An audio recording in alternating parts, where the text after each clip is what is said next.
Hello everyone, इस video में समझेंगे कि ट्रांसवर्स वेव और लॉन्गिट्यूडनल वेव्स में क्या डिफरेंस है। ट्रांसवर्स वेव्स में क्या होता है कि जो पार्टिकल्स है वो अपने जगह पर वाइब्रेट करती है, लेकिन वो अपने जगह से परपेंडिकुलर, यानी कि अगर वेव का डायरेक्शन, वेव बेसिकली क्या है कि किसी भी मीडियम में जो एनर्जी का ट्रांसफर होता है, वो एनर्जी ट्रांसफर होते हुए पार्टिकल्स में कुछ ना कुछ वाइब्रेशंस देखने को मिलते हैं। अब ये जो पार्टिकल्स में वाइब्रेशन होंगी तो वो दो तरीके की हो सकती है। या तो पार्टिकल्स अपने जगह पर अप एंड डाउन इस साइड वाइब्रेट करे, या फिर पैरेलली वाइब्रेट करे।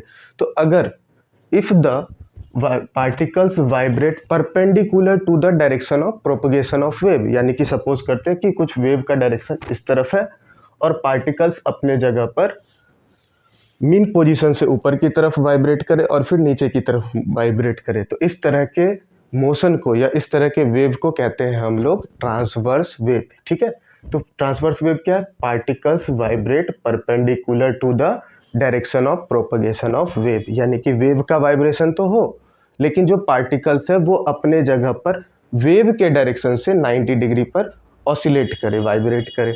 ठीक है, और जब लॉन्गिट्यूडनल वेव की बात करते हैं, जैसे कि साउंड वेव है, उस कंडीशन में जब वेव का प्रोपगेशन हो तो जो पार्टिकल्स है वो वेव के डायरेक्शन में, यानी कि उसके पैरेलली वाइब्रेट करे। जैसे सपोज करते हैं इधर कुछ वेव का डायरेक्शन है, ठीक है, मतलब एनर्जी यहाँ से क्रिएट हुई, ये सोर्स है और यहाँ से बाहर की तरफ जा रही है। उस कंडीशन में जो पार्टिकल्स है वो अपने जगह पर वेव के डायरेक्शन में इसके इस तरफ इस तरीके से वाइब्रेट करे। ठीक है, यानी कि ये पार्टिकल है, इधर वाइब्रेट करे, फिर यहाँ जाने के बाद इस डायरेक्शन में वाइब्रेट करे।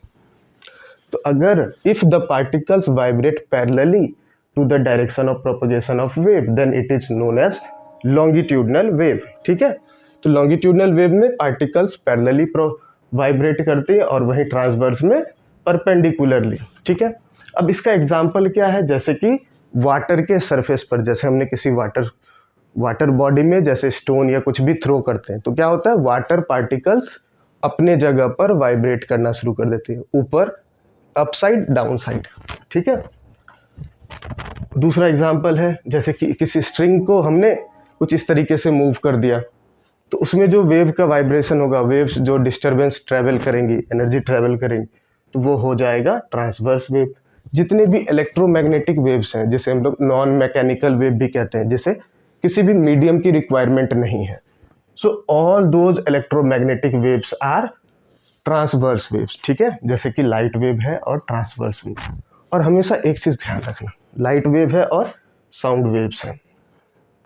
जितने भी ट्रांसवर्स वेव्स है उसमें फॉर्मेशन होता है क्रेस्ट का और ट्रफ का। क्रेस्ट का मतलब है जब पार्टिकल अपने मेन पोजीशन से ऊपर की तरफ जितना मैक्सिमम डिस्टेंस कवर करेगा, ठीक है, अपने मेन पोजीशन से जितना ऊपर की साइड मैक्सिमम डिस्प्लेसमेंट होगा उसे बोल देंगे क्रेस्ट। जैसे कि यहाँ पर ये मेन पोजीशन है, यहाँ से पार्टिकल मैक्सिमम यहाँ तक गया, तो ये हो जाएगा क्रेस्ट। उसी तरीके से अपने मेन पोजीशन से जो सबसे नीचे वाला पॉइंट होगा उसे कहते हैं ट्रफ।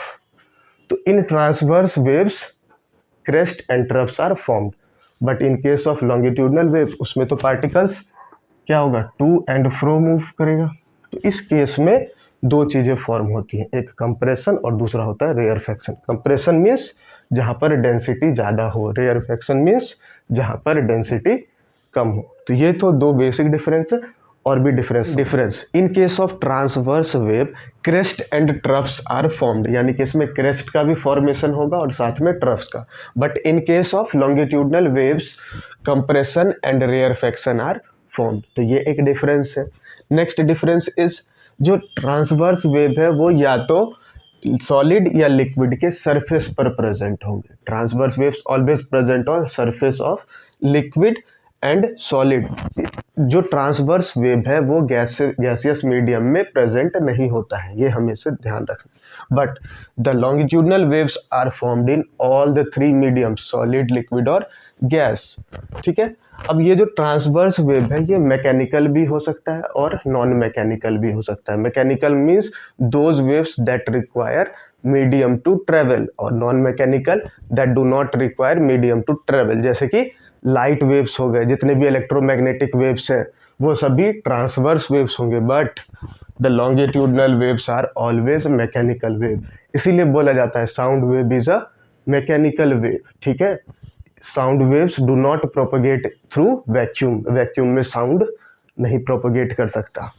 ठीक है, उसके बाद जो ट्रांसवर्स वेव्स हैं ये प्रेशर डिफरेंस क्रिएट नहीं करता। जब इसे प्रोपगेट करना हो किसी मीडियम में तो वहाँ पर पार्टिकल्स ना तो नज़दीक आते हैं, ना तो प्रेशर इंक्रीज होता है, ना ही प्रेशर डिक्रीज होता है। वो बस पार्टिकल्स अपने जगह पर ऊपर की तरफ मूव करेगा, नीचे की तरफ मूव करेगा। But in case of longitudinal waves ये हमेशा मीडियम में प्रेशर डिफरेंस क्रिएट करता हुआ चला जाता है। जैसे कि कह सकते हैं जहाँ पर डेंसिटी ज़्यादा हो जाए, प्रेशर ज़्यादा हो जाए तो वहाँ क्रिएट हो जाता है कंप्रेशन, उसके बाद फिर डेंसिटी कम हो जाए तो वहाँ क्रिएट हो जाता है रेयरफैक्शन। और इस तरीके से ये वेव्स किसी भी मीडियम में प्रोपगेट करती रहती है, यानी कि due to the formation of high pressure region and low pressure region, compression और rarefaction. So these are the 5 differences between transverse waves and longitudinal waves.